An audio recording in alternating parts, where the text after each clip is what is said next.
பேசும் கலை வளர்ப்போம். நாள் 57. பேச்சுக்கலை 64. கலை 57. கேட்பவரை பேச வைத்தல். பேசுபவர் பேசிக்கொண்டே இருந்தால் கேட்பவர் மனம் வேறு எங்கோ போய்கொண்டே இருக்கும்.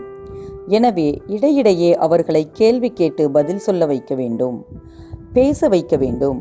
குறிப்பாக குழந்தைகள் கூடியுள்ள சபையில் இவ்வாறு பேசலாம்.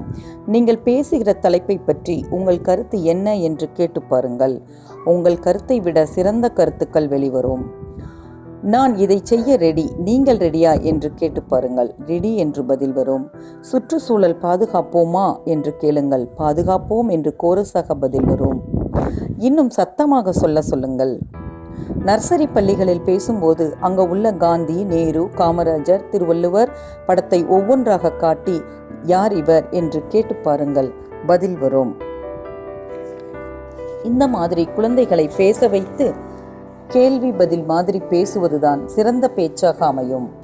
நல்ல பாடல்களையும் குழந்தைகளுக்கு பாடிக்காட்டலாம், அவர்களையும் பாடச் சொல்லலாம். சுதந்திர தின விழாவில் குழந்தைகளை வந்தே மாதரம் என்று கோரஸாக சொல்ல செய்தேன்.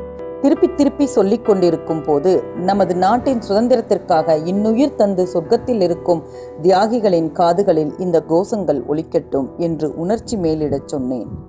மனிதன் யார் என்ற கேள்வி கேட்டு பதில் சொல்லுங்கள்.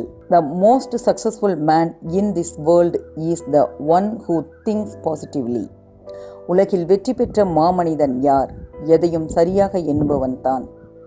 The richest person is one whose need a minimum. உலகில் பெரும் பணக்காரன் என்பவன் யார்? இருப்பதைக் கொண்டு சிறப்புடன் வாழும் இலக்கணம் படித்தவன்.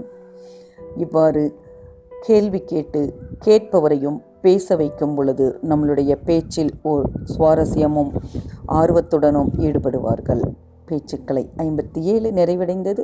நாளை 58 மீண்டும் சந்திப்போம். நன்றி. இந்த வீடியோ பற்றிய கருத்துக்களை கமெண்ட் பண்ணுங்க. சேனலை மறக்காம சப்ஸ்கிரைப் பண்ணுங்க.